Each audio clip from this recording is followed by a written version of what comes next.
नमस्कार, मी मंदार जोशी. तारांगणमध्ये आपलं खूप खूप स्वागत. रसिको, तुम्ही बघताय का आत्ता माझ्याबरोबर कोण दोन मोठ्या सेलिब्रिटी आहेत?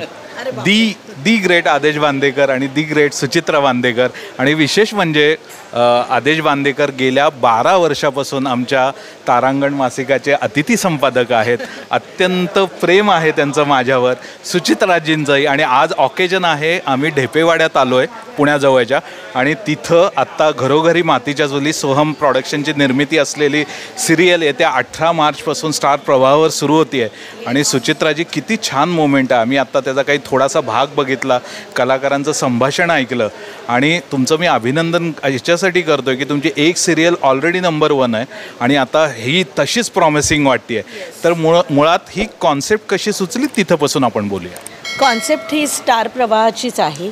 आणि मला एक दिवस सतीशचा फोन आला की सुचित्रा, एकत्र कुटुंबाची एक छानशी गोष्ट आहे, तुला करायला आवडेल का? म्हटलं अरे, मी स्वतः एकत्र कुटुंबात राहिलेली असल्यामुळे तर मला म्हटलं अगदी आवडेल, आणि मला यात माझा जो काही खारीचा वाटा असेल तो उचलायला मला फार आवडेल म्हटलं. आणि जेव्हा मग मी ही कॉन्सेप्ट ऐकली तेव्हा मला इतकी मजा आली की मला असं झालं की हो, खरं तर ह्या रोजच्या गोष्टी आहेत, ह्या रोज आपण बघत असतो, करत असतो आणि आपल्या आयुष्यात त्या घडत असतात.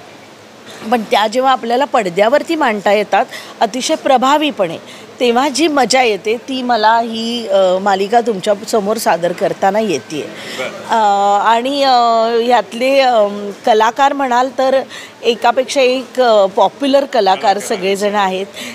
नैना आपटेंसारख्या एवढ्या सिनियर ॲक्ट्रेस, सविता प्रभुणे, त्याच्यानंतर सुमित पुसावळे आहे, आणि असे सिनियर रेश्मा शिंदे आहे.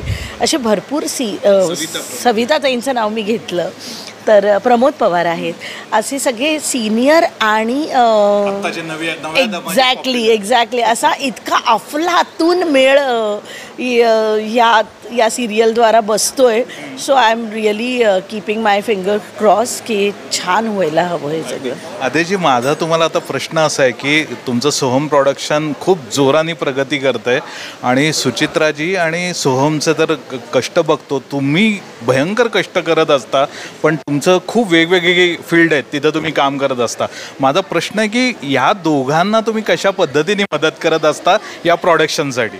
सगळ्यात महत्त्वाचं म्हणजे या मालिकेत नेमकं काय चाललंय, काय घडतंय, कुठल्या मालिकेत कोण कलाकार आहेत याबद्दल मला काहीही माहीत नसतं. मला यांची फक्त मेहनत मी बघत असतो आणि म्हणजे स्क्रिप्टपासून ते उत्तम प्रेक्षकांपर्यंत पोहोचवणं, मायबाप रसिक प्रेक्षकांपर्यंत छान स्वच्छ सात्विक पोहोचवणं, यासाठीची त्यांची धडपड बघून ना मला कधी कधी दम लागतो.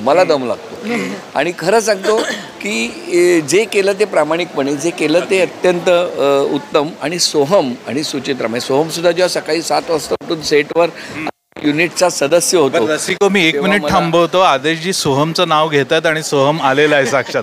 सोहम, तुझ्याबद्दलच बोलतायत बाबा. की खूप मेहनत त्याची बघत असतो. सकाळी उठल्यापासून संध्याकाळपर्यंत त्याची धावपळ, त्याचे कष्ट, आणि स्पॉट बॉयपासून ते प्रमुख कलावंतापर्यंत कुठलंही त्याच्यात भेदभाव न करता सगळ्यांबरोबर तो मिसळून सर्वांना सोबत घेऊन जातो. आईची छडी कायम त्याच्यासोबत असते, पण त्यामुळे मला ते छान वाटतं आणि आशीर्वाद आहे. आणि फ्रँकली स्पीकिंग तो आम्हाला दोघांना बघतोय, पण आम्ही दोघं करतोय ना त्याच्या 100 पटीने जास्त स्टार प्रवाहातली लोक काम करतायत आणि त्याच्याहून 1000 पटीने जास्त माझं युनिट काम करते. आम्ही काहीच करत नाही आहोत खरं तर. त्या सगळ्यांचे जॉईंट एफर्ट्स इज अबाउट. आणि मला तुला विचारायचं आहे, मी जवळपास गेल्या 15 वर्षापासून तुला बघतोय, अगदी लहान असल्यापासून. त्यावेळी तू खूप शाय होतास, बोलत नव्हतास, बाबांच्या मागं असायचास, आणि आज तू कॉन्फिडंटली प्रेस कॉन्फरन्समध्ये प्रश्नांना उत्तरं देतोस. मला स्वतःला खूप छान वाटलं. आणि तू या सगळ्या जबाबदाऱ्या हँडल करतोस. किती प्राऊड मोमेंट आहे तुझ्यासाठी. इतक्या चांगल्या चॅनलबरोबर तुमची आता ही दुसरी सिरियल आहे. नाही, खूप अभिमानाची गोष्ट आहेच. पण आईबाबांनी मला खूप आधीपासून सांगितलं आहे की तुम्ही जेव्हा इल प्रिपेअर्ड असता ना तेव्हाच तुम्ही जरा कमी कॉन्फिडंट असता. म्हणजे मी जर सेटवर 1-2 महिना गेलो नसतो आणि आज मी अचानक फक्त मस्त छान कुर्ता आणि जीन्स घालून आलो असतो तर मला कदाचित एवढं काही बोलता आलं नसतं, कारण मी ऑन सेट नसतो. पण गेले जे काही दिवस शूटिंग चाललं त्याच्या आधीचं प्री प्रोडक्शन काही असो त्याच्यात रोज असल्यामुळे सगळ्यांचे स्वभाव, युनिट, एडिट सगळं माहिती असल्यामुळे म्हणून इथे आल्यावर मला जे माझ्या मनात होतं ते मांडता आलं. कारण कुठे ना कुठे मला असं वाटतं की ॲटलिस्ट 10% तरी मी प्रिपेअर्ड होतो. मला तुमच्या दोघांचं अभिनंदन आणखी एका गोष्टीसाठी करायचं आहे की हे स्टार प्रवाह आत्ता नंबर 1 चॅनल आहे आणि तिथं प्राईम टाईममध्ये सिरियल मिळणं निर्मात्याला ही खूप मोठी गोष्ट असते आणि तिथं तुमची ऑलरेडी एक सिरियल 8च्या टाईम स्लॉटमध्ये आहे आणि आता 7:30चा आहे. म्हणजे 1 तास प्राईम टाईममधला तुम्हाला मिळालेला आहे. ही खूप मोठी प्राऊड मोमेंट आहे असं मला वाटतं. मला वाटतं 8:30ची आपली ठरलं तर मग आहे आणि 7:30 वाजता आता घरोघरी मातीच्या चुली येते. मला वाटतं की आमचे एफर्ट्स अतिशय प्रामाणिकपणा यामुळेच आम्हाला हे दुसरं प्रोडक्टही स्टार प्रवाहाने आमच्यावरती विश्वास दाखवून दिलेला आहे. नाही आणि कसं असतं मला नेहमी वाटतं की जी गोष्ट आपण करतो ती अत्यंत प्रामाणिकपणे मेहनतीने करावी आणि ती करत असताना आपण काहीतरी करण्यापेक्षा आपण इतकं उत्तम काम करावं की समोरच्याला आपल्याबद्दल विश्वास वाटला पाहिजे आणि त्या विश्वासाला आपण पूर्णपणे सार्थ ठरण्यासाठी मेहनत केली पाहिजे. आणि नेमकं तेच झालं स्टारच्या बाबतीत. आम्ही मुळात निर्मातेच झालो ते स्टार प्रवाहामुळे. कारण मी दुसऱ्यांसाठी नेहमी धावत असायचो आणि तेव्हा श्रावणीताई देवधर यांनी मला एक दिवस बोलवलं, आदेश दुसऱ्यांसाठी धावतोस, स्वतःसाठी काहीतरी कर. आणि मला त्यांनी लक्ष करण्याची जबाबदारी दिली आणि आम्ही निर्माते झालो. पण तेव्हापासून आमचं हे लक्ष आहे की जे करू ते उत्तम करू आणि म्हणून संपूर्ण युनिटपासून सगळे समाधानी असले पाहिजेत, सगळे एकत्र कुटुंबाप्रमाणे नांदले पाहिजेत. याच भावनेतून काम करत राहिलो म्हणून स्टार प्रवाहाच्या कुटुंबाने पुन्हा एकदा आमच्यावरती विश्वास दाखवला. एक शेवटचा प्रश्न, आई आणि मुलगा एकत्र निर्मिती करतायत. मला वाटतं की हे व्हेरी रेअर ऑकेजन आहे. तर मला प्रश्न असा विचार, तुम्ही दोघांनी कामाची विभागणी कशी केली आहे?